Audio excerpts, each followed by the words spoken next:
এভিডেন্সগুলো বিশ্লেষণ করে দেখানোর চেষ্টা করেছি যে মানবতা বিরোধী অপরাধ অর্থাৎ ক্রাইমস এগেইনস্ট হিউম্যানিটি হওয়ার জন্য যে সমস্ত আইনগত শর্ত পূরণ করতে হয় সেই শর্তগুলো কি এবং আমাদের এই মামলা কিভাবে সেই শর্তগুলো পূরণ করেছে সেটা দেখানোর কাজটা আমরা শুরু করেছি। আপনারা জানেন যে মানবতা বিরোধী অপরাধ হওয়ার জন্য যে শর্তটা দরকার যে ওয়াইড স্প্রেড এবং সিস্টেম্যাটিক অ্যাটাক হতে হবে কোনো সিভিলিয়ান পপুলেশনের ব্যাপারে অ্যাগেনস্টে। তো বাংলাদেশে জুলাই আগস্টে সংঘটিত যে হত্যাকাণ্ড মানবতা বিরোধী অপরাধ সেটা ওয়াইড স্প্রেড ছিল, সারা বাংলাদেশ জুড়ে এই আক্রমণটা করা হয়েছিল। বিপুল সংখ্যক পারপিট্রেটর অর্থাৎ বিপুল সংখ্যক আসামি অপরাধী তারা এই আক্রমণে অংশগ্রহণ করেছিল। যারা আহত এবং নিহত হয়েছেন তাদের সংখ্যাও বিপুল পরিমাণে, এবং এই অফেন্সগুলো ঘটেছে র্যান্ডম না, এটা একটা প্ল্যান্ড ওয়েতে ব্যাপক ভিত্তিতে বিভিন্ন জায়গায় একই ধরনের অপরাধ বারবার করা হয়েছে, একই পদ্ধতিতে করা হয়েছে। এইটাকে বলা হয় ওয়াইড স্প্রেড। এবং সারা বাংলাদেশে প্রায় 35,000 মানুষ আহত হয়েছেন, 1400-র বেশি মানুষ শহীদ হয়েছেন। এই নাম্বারগুলো প্রমাণ করে যে এই অ্যাটাকটা ছিল ওয়াইড স্প্রেড।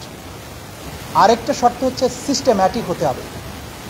সিস্টেম্যাটিক হওয়ার জন্য যে অপরাধের ধরন, এখানে রাষ্ট্রের রিসোর্স ব্যবহার করা হয়েছে এবং একটা পরিকল্পনার আওতায় একটা সুনির্দিষ্ট টার্গেটে এই অপারেশনগুলো পরিচালিত হয়েছে। সেই জিনিসটা যে এখানে হয়েছে সেটা আমরা সাক্ষীদের সাক্ষ্য বিশ্লেষণ করে আদালতের কাছে উপস্থাপন করেছি যে এটা শুধুমাত্র যে ওয়াইড স্প্রেড তাই নয়, একই সাথে এটা সিস্টেম্যাটিকও ছিল।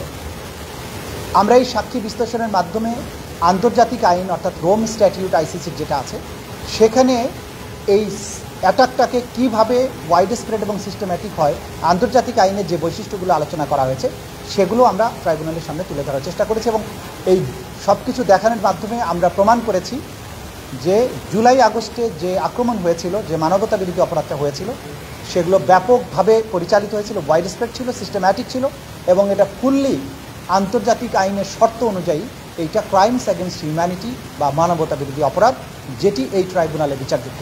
এই পর্যন্ত আমরা আর্গুমেন্ট করেছি, বাকি অংশ ইনশাল্লাহ আগামীকালকে আমরা করব।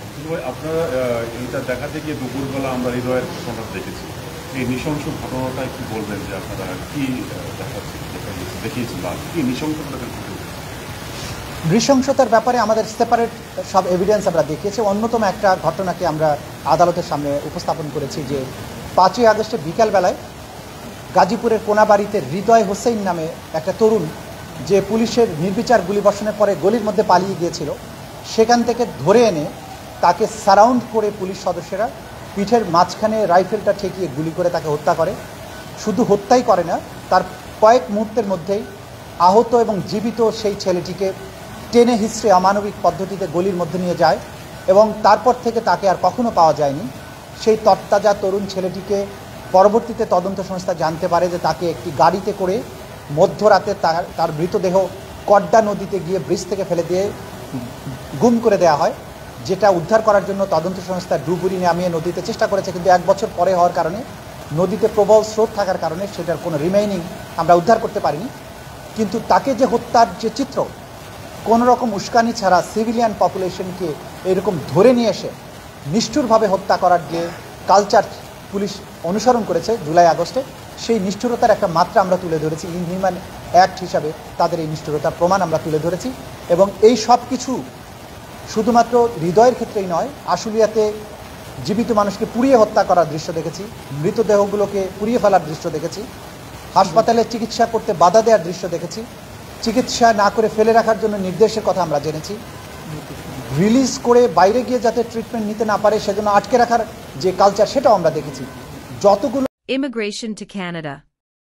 We provide the best quality service and solution for Canada immigration. Please visit our website and contact for details.